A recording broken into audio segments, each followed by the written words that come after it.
and we're live. We're podcasting. And I brought my EBITDA hat for today, too. Live from Chicago Highlands in Westchester, Illinois. Shy high. I'm such a bad gambler. That'll be all right. I was just telling myself, hit the ball first, you know. Easter egg hunt for me. I had you on the line with that fourth tree. I had you like 3 trees in. Yeah, like super out of bounds. Let's have a day. Cheers, Reese.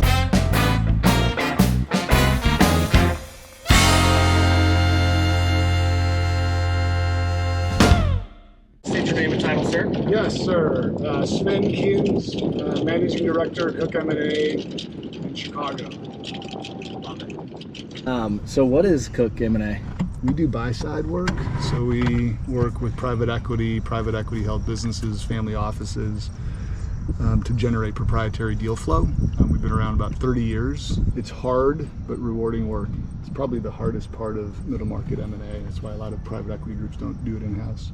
How did you find yourself in the banking world? So there's a guy named Christian Schiller who used to work at Cook, who's now at Cascadia Capital. So my dad was part of a company called Cook Associates, which is an executive search firm, and they spun into this buy-side M&A sort of by accident in the early 90s. And then my dad hired Christian.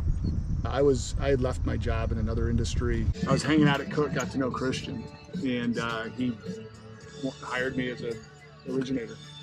So you were pulled in by your buddy. Yeah, so Christian hired me, and I was like, Christian, I don't know anything about M&A. I suck at finance.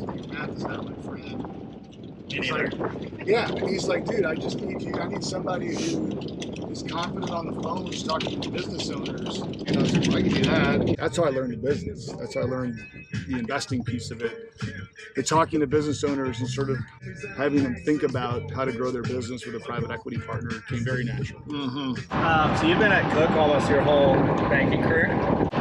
Yeah, I'm in my 23rd year now. So there was a small group of us, that Christian was leading for a number of years, and then he went out west. And then in 2013, Cook Associates and Cook M&A split. The chairman was retiring at Cook Associates, the executive search firm. So then my dad and I bought the business. Oh, wow. Yeah, so we've, since 2013, have been running it, and now we've been building it. So we're on, which is hired employee 28 and 29 the last couple of weeks. So we've been pretty intentional about surrounding ourselves and really leveraging the processes that we built. And so like Pete and Scott, who are with us today, have been great additions to the team, and so we're gonna have some fun. That's incredible. In terms of like deals or industry, are y'all industry specific? We're coming up on 30 years of doing this. We've done a lot of where private equity has invested over those years, but more recently we're trying to kind of focus our teams around broader industries. So we've got business services, consumer products and services, healthcare products and services, industrial manufacturing, all areas that we've been invested in. Some technology obviously covers everything these days, and then from the size perspective, we do platforms and add-ons. As a matter of fact, we probably historically had done more platform work than we did add-ons. And really? The last 5 years, as we've grown the team and kind of market has dictated need to grow through add-ons for PE portfolios. We've done a lot more. Kind of shifting there. Yeah. So and then from a size perspective, we'll do small, tiny add-ons. And we'd like to do buy and builds or. And what would tiny mean to you? $1 million of EBITDA or less would be tiny. On the smaller end, most of our deals are like 2 to 3 of EBITDA. And then on the higher end for new platforms, I would say most of them are like kind of 5 to 50. Then I'll talk about CEO Visions in a minute. Yeah, CEO Visions was one of the first processes that we developed, probably like 95, 96, when Christian and Arnie met Bruce Rauner at GTCR. And of course, their whole model is backing executives, industries where they have experience, and build around them. With Arnie's executive search background and Christian's M&A background, it was just a really good fit. So they launched that, and we continue to do that today. So it's in that case, executives finding you or a private equity firm asking you to Correct. go find an executive Correct. that fits a space they want to be in. Correct. And then we have, so Joe and Arnie run CEO Visions, and they do nothing but talk to executives every wow. day. And so it's usually on the heels of our clients who say we're actively seeking somebody in these industries to back. Yeah, I mean, the way that I talk about it is like our 4 work streams, right? So the 4 work streams are focus first, which is sort of traditional deal origination. Which is add-ons, platforms. We want our clients to be able to define what they're looking for. Yeah. And then our research staff will find those companies. And then our origination team will catalyze M&A dialogue with those companies. Yeah. And it's all proprietary, right? Stream 1 is just So deal origination. Yeah, focus, we should call focus first. Yep. Work stream 2 is CEO Visions, which of course I talked about, is the executive-centric deal-making model. Yep.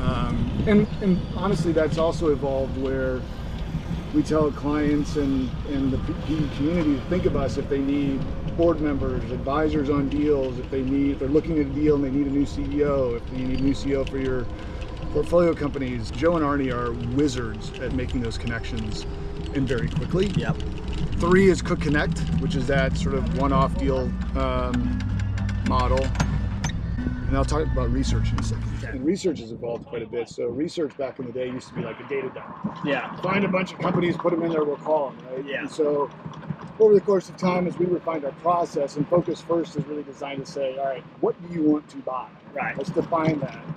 And then we have processes in place. We've actually developed a machine learning, so we've got a proprietary AI tool that we're building for research that will eventually expand throughout the company to help increase the speed of that, right? So our processes are so robust, we can just replicate that through machine learning, which is really cool.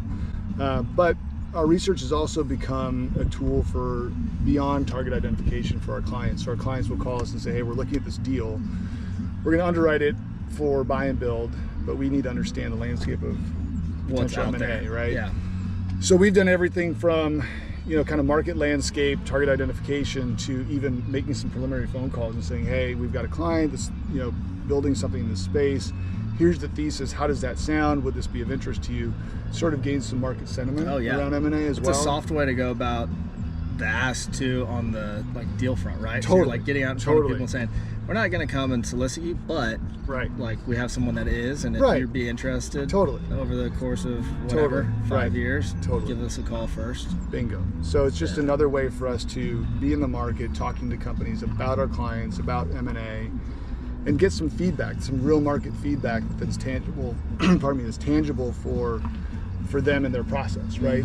We did have one client that pulled out of a process because we did not see enough of a robust M&A market based on their thesis, right? And so most of the time it leads to deals getting completed, and oftentimes then us getting an assignment post-acquisition. But we'll happily do that work. It gets us closer to our clients. It gets us to understand how they think about deals, how they think about the world. And then we can help them, on a one-off basis through Cook Connect or CEO Visions when those things become real and fit their theses. Plug them into your other work processes. Yep, exactly. Yeah. Let's go make a birdie. Birdie time.